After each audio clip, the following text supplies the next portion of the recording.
podcast today, we have decided to talk about 2 questions concerning ethics. They were a lot harder to talk about than we thought they'd be, but we both brought some information to the table that we're going to share. So the first question was just, does history show that we've made moral progress? So McCallon, what did you think about this question?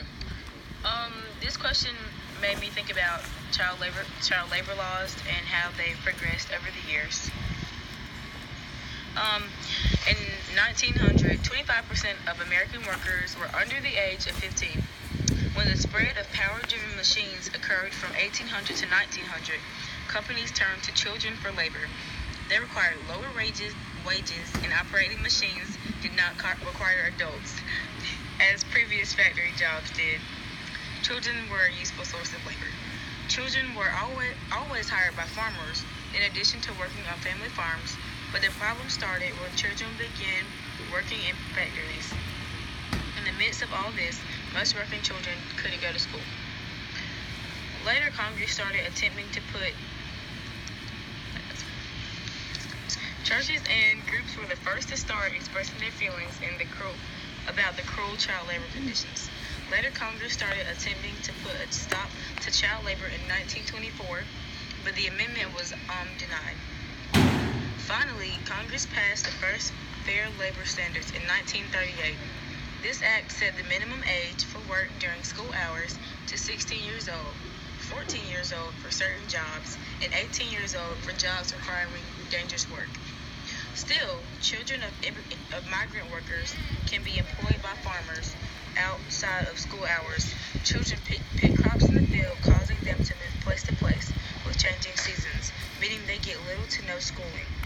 Although some work is still not regulated, child labor laws have cured the worst evils of children working in factories over the years. Okay, well, I thought about the civil rights movement and sexual assault, and I had all this information, about the Me Too movement that's going on right now, and then how, the civil rights movement during the 60s, changed segregation, but then I kind of thought about it some more, and I decided that we haven't made as much more progress as we think, because if you think about, the world as a unit, bad things still happen all the time, because, the Holocaust happened in Germany, and they haven't done it again, but in 2003, there was a Holocaust in Africa, so it's kind of bad things keep happening, and nobody's really, learning from others' mistakes, so I think I'm gonna have to go with, I don't know, do you think we've made more progress? I think that we've made more progress in some aspects pertaining to some things, but we still have a lot of work to do. Yeah, I see that. I guess as a whole unit, some people have, but everybody has not. So yeah, I'd say we're maybe 25% of the way there. Right. But there's still a lot of work to do. That's only 3 minutes. Okay, how do you think we could get there? What kind of steps do you think we could take to? I think you have to take it step by step, because if you try to rush to the final product,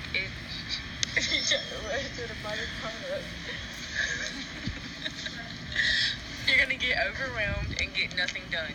So you have to take it step by step and just try to start with yourself and make yourself better, and then the people around you, and everything will fall into place if we work together. Yeah, that's true. I think maybe if we help each other out, countries that know what is morally correct should help other countries, and I guess that's kind of where war comes in, trying to, but I feel you shouldn't force other countries to believe what you believe unless they're doing something that's completely wrong, and then you want to interfere and say hey, that's not right. Right. So I guess taking steps like that will eventually make the world morally better than it is today. Yeah, and we have to listen to each other, because if a country goes to try to aid someone and correct them when they're doing something wrong, if the country they're trying to help doesn't take what they're saying into consideration, and they just keep doing what they're doing because they're too prideful to listen, then we're not going to get anywhere. So we have to just, again, continue to work together. Yeah, I think that's probably why history, continues to repeat itself, because nobody learns from each other's mistakes. They think, well, I'm right, so I'm going to keep doing what I'm doing. Right, too much pride. And it's just a vicious cycle. Okay. Our next question that we chose was, how important is consistency in moral reasoning? So what do you think about that, McCallon? Consistency is very important in moral reasoning, because if you're not consistent, that means you're basically contradicting yourself. So you're not I don't know. If you're just contradicting yourself, so that you just cancel out the chance for anyone to listen to your moral beliefs because you're going against them yourself, so they're not even going to try and listen. Yeah. I feel like it makes you look really stupid. Like, you can have, like, a good thing going. Like, for example, if you're a politician, like, you can have a platform and people will stand behind you. But when you're on a big stage like that, like, people just want to see you fall. So as soon as you have, like, one logical fallacy, like, it's pretty much, well, it's not over because we've seen it happen. Like, right. People will still get elected into office, but it should basically, like, be over. Yeah, here's an example of inconsistency in moral reasoning. Wes Goodman, who's a Republican lawmaker, he previously expressed his strong opinions on his anti-LGBTQ views, sometimes forcing them on people. Goodman's explanation to these views were because he labeled himself as a Christian man and a believer of natural marriage. That's marriage between a man and a woman. So again, he was going against like same-sex marriage and stuff like that. His affair with a man, he had an affair with a man, and that obviously contradicted his views, what he claimed were his moral views. So then he resigned because he was embarrassed and a lot of other reasons. So his inconsistency, it not only affected him though, obviously he resigned, but it could affect other people. Like some people could be afraid to like show who they truly are, and he really, or what happened to him, the media being attracted to his story because it was bad, and because he was trying to pretend like he wasn't gay, but he kind of actually was. People who are in the LGBTQ community, they can be discouraged because of the way the community reacted to his story. Well, I found an article about a politician who said that he was anti-abortion, but then he encouraged, he had an affair, and he encouraged the woman he had an affair with to get an abortion. So I feel like all this stuff kind of like goes back to pride and thinking like, well, I have morals and I have like ethics and things that I believe in, but they don't apply to me. I just want other people to follow the rules. So I think it's kind of not fair. Like, it's pretty condescending in a way. Like, if you have morals, then they need to apply to everybody, including yourself, because people aren't going to follow you if you don't even follow the rules. Like, it just doesn't make sense. It's not logically or morally correct. And inconsistency in moral reasoning, I mean, or consistency is important because inconsistency in moral reasoning, that just leads to a bunch of mess. Yeah, but I thought about it kind of like on a smaller scale too, because like if it's on a bigger stage, then obviously like yes, consistency and moral reasoning is important. But I kind of thought about like how parents always tell you like don't lie, but then like parents lie to you all the time. And it's kind of to protect you there. So it's like a line that you can't cross. Yeah. Because like parents are telling you to lie. I don't know. The line is it okay? Is it okay to lie if it's gonna preserve someone's feelings?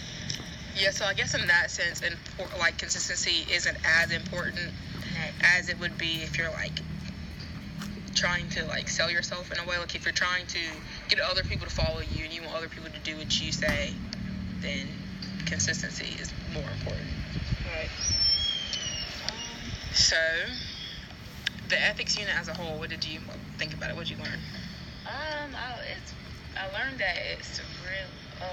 My views are not always right because, like for example, if I'm thinking that it's my way or the highway, that I haven't considered anyone else's views. So when we did this unit, for example, with the car crashes and you seeing if you would kill certain people over others, it kind of changed my views on ethics because when I heard my classmates' opinions on who they would kill instead of who I would kill, it kind of like made me question myself a little bit because you always have to listen to, you have to consider all of the consequences and things like that. Yeah, it definitely opened my eyes. Like, I always thought I wasn't closed-minded. Right. But I was more closed-minded than I thought because I just, like, kind of couldn't believe that people's, like, views were different than mine and they were right. Like, that just, like, kind of... Yeah, someone else's view that's totally opposite can still be right. They can still have a really great point.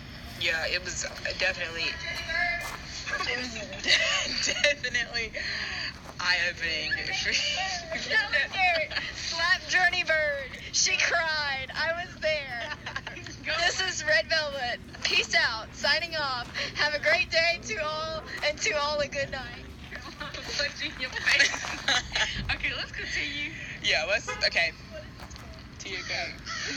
I will. Okay, well, besides that, I think, like, as a whole, it was definitely, like, a learning experience, like, with the car crash.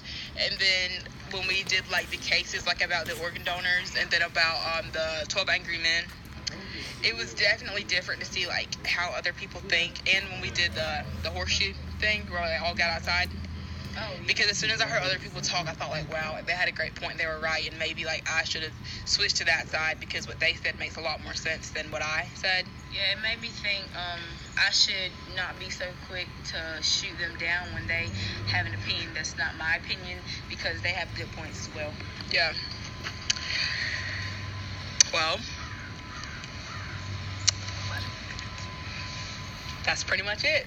Yeah, that's pretty much it. So, yeah, that's what we learned in the ethics unit of TOK. sign off.